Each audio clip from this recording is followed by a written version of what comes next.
What we have here is a 2000 Yamaha vstar 650. Now what I'm doing is changing the pickup coil.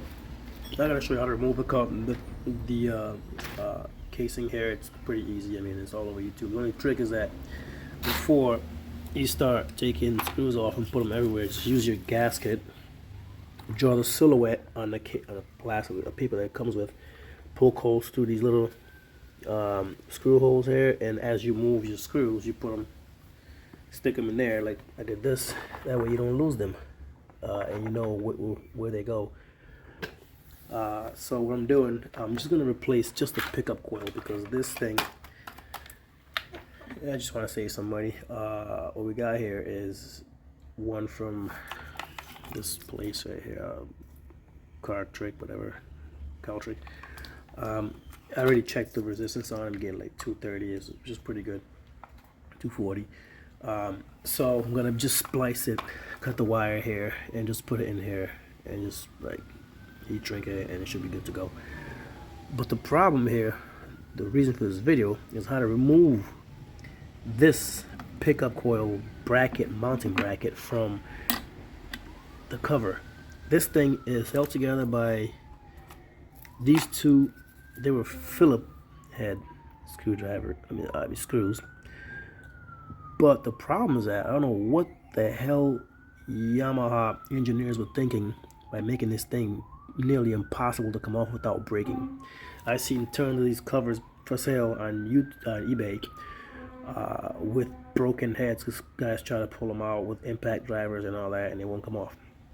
I've even broken one before from that vstar over there, which I had to kind of figure out. I just ended up buying a new one of these with the pickup coil and everything in it. So some come with Phillips head, the earlier models. I think the later models come with some Allen, which is a lot easier to take off, but you can still break it if it's factory tightened. So some engineer figured out, I guess, put some kind of resin in here. It's not even Loctite. I don't know what that is. It's some like very brittle glass, fiberglass looking material. I got most of it off, but so that just held that screw on so tight. So what I did, I tried to take it out with the screwdriver and I stripped it, so I ended up cutting it with a Dremel to get a more secure grip with a flat head. That wouldn't come off, so I had to apply about 15 minutes of heat using a heat gun, not a blowtorch, a heat gun, like that. I left this thing on there for about 20 minutes, just heating it up. I mean, this thing was sizzling when I came back. Still would not budge at all. These screws would not come off. So I ended up having to improvise, and I took one of these old school, I just had this laying around, like I think it's like I don't know if it's a screwdriver, but I just flattened it out. Took the base out. I used a socket, a 10mm socket, like a star kind of socket to go in there because it held it pretty good. And put on an impact driver, and this thing came off, but it took a lot of force to kind of move it slowly out. I drained the whole battery getting this thing out. So once it came out, the problem we had, I figured, oh, it's probably halfway out, soft right now. I can move it with a regular screwdriver, wouldn't come out. Still hard, so I had to bring it out the entire way with this thing, and it was stuck in there. So luckily it didn't break. And but I would recommend, if you're doing this and both of them are hard, if you can just move one, bend this out a little bit, and you'll be able to unscrew the pickup coil and remove it.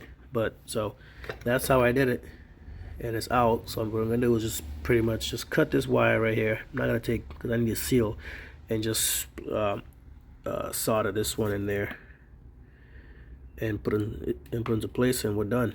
But this is like the hardest pickup coil to change, and I see a bunch of broken ones for sale because people just break them just trying to, I mean, it does frustrate you. So yeah, this helps. Good luck. Alright, got them all in. I haven't bolted this down yet. I'm going to use a different, shorter bolt. I gotta be reusing these again. I don't want to risk, getting them stuck. But yeah, it's time to clean this up a little bit. Take all these old gaskets out with a razor blade or something like that. They kind of, yeah, they're brittle. And then clean this up too. There's some gaskets still stuck on this. The old gasket. Then put everything back together. I already measured the resistance on the wires out here and it works. So now it's just reassembly and this thing should be ready to go.